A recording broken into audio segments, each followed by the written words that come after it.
आणि कदाचित तोपर्यंत कनेक्शन वाढतील त्यामुळे थोडा फरक पडेल, पण जवळपास आपण रेव्हेन्यू न्यूट्रलवर ही योजना या ठिकाणी आणणार आहोत।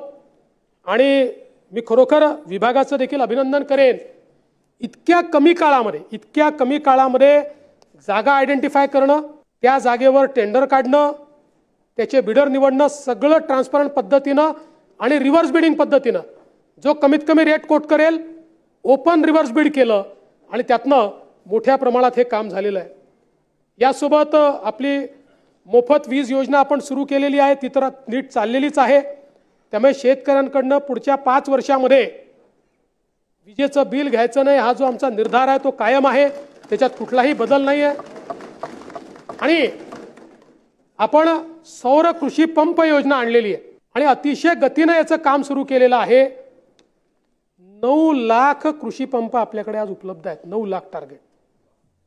सभागृहातल्या सगळ्या सदस्यांना मी सांगतो, नवीन कनेक्शन, जुनं कनेक्शन बदलून आम्हाला ते द्या असं नका म्हणू, कारण त्याच्यावर एवढा पैसा खर्च केला, पण जो नवीन कनेक्शन आहे मागेल त्याला सौर पंप, पेड पेंडिंग वगैरे विषयच नाही, नो पेड पेंडिंग। तुम्ही मागितल्यानंतर 3 महिन्यामध्ये आम्ही कनेक्शन देऊ, काही नाही। सोलरचं हो, आणि याच्यामध्ये आज आपण जवळपास या ठिकाणी 2,36,186 पंपाचं त्या ठिकाणी फिटिंग देखील करून टाकलं।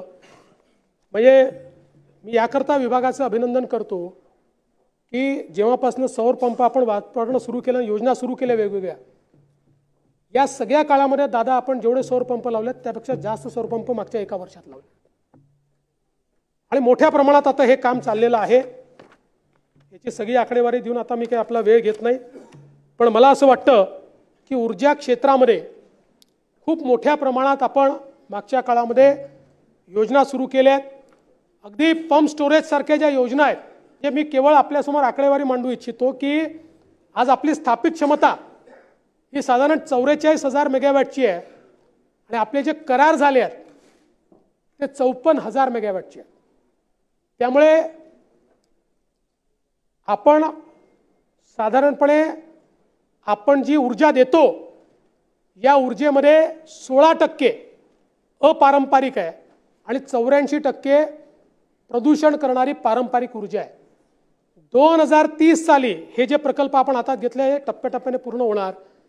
2030 साली महाराष्ट्रामध्ये 52% ऊर्जा ही अपारंपरिक स्रोतातली असेल, ग्रीन एनर्जी, आणि 48% ही पारंपरिक असेल।